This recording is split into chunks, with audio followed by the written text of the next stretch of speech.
Véronique Debande, est-ce que vous vous retrouvez dans ces conditions de succès? Est-ce que vous les avez rencontrées? Et est-ce que c'est ce qui explique, depuis 10 ans, le parcours que vous avez accompli?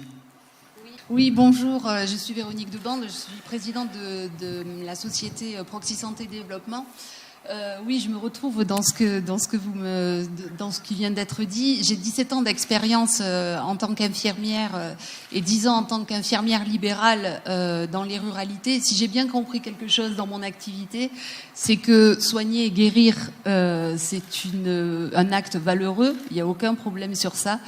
Mais prévenir et promouvoir la santé, c'est essentiel pour initier dans l'esprit humain un sens à l'usage intelligent du système de santé. Alors pourquoi je dis intelligent ? Parce que justement, il faut donner du sens à l'utilisation du numérique en santé pour créer des conditions d'usage qui sont nécessaires à ce qu'on pourrait décrire comme un accès aux soins de qualité.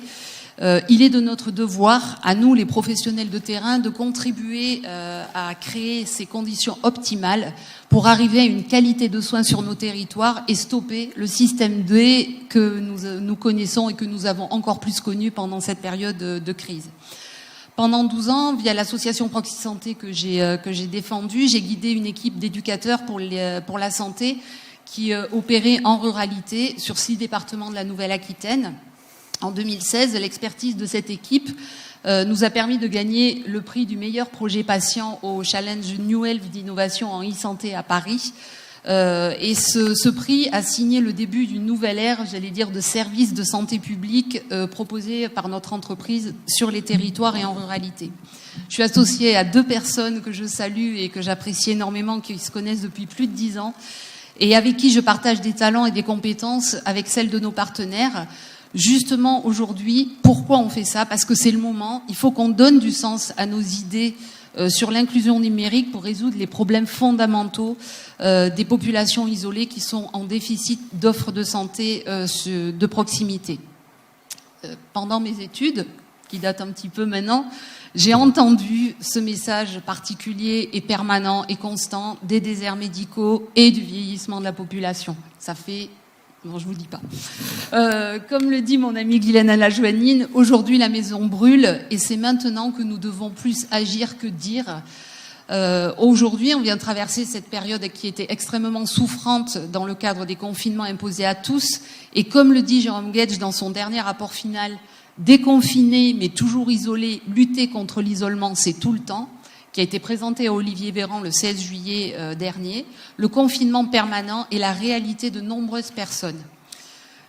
Durant cette période, les actions terrain qu'on mène à Proxy Santé ont été mises en lumière pour faire face à la nécessité d'un effort de guerre immédiat auquel les collectivités rurales ont dû répondre pour soutenir les personnes isolées.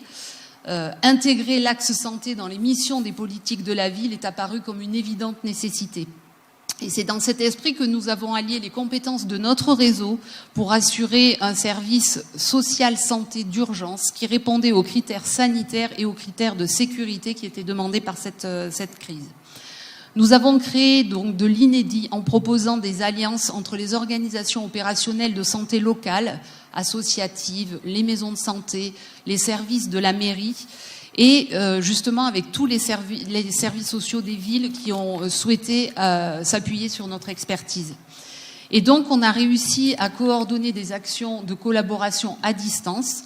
Je vous en parlerai cet après-midi lors de notre atelier. Il est évident que je vois, Sébastien, que c'est de cette façon qu'on doit arriver à... Je fais peur à ce point-là. Ouais, un petit peu, dès que vous vous levez, on sait. Voilà, donc du coup, c'est juste pour vous expliquer qu'en alliant les technologies, en alliant la connexion satellitaire, par le biais de nos outils, aujourd'hui on a des outils itinérants qui vont en ruralité, qui s'appellent des consultobus, qui sont équipés des technologies, et donc on travaille avec Alrena, on travaille avec Numérisat. On a réussi à amener, par le biais de tournées, des solutions qui répondent aux tout petits villages de moins de 2500 habitants. C'est notre cœur de cible, on va les aider, et l'intérêt, c'est de venir participer à notre atelier cet après-midi entre 15h et 15h30, et je vous expliquerai tout ce dispositif, comment ça fonctionne.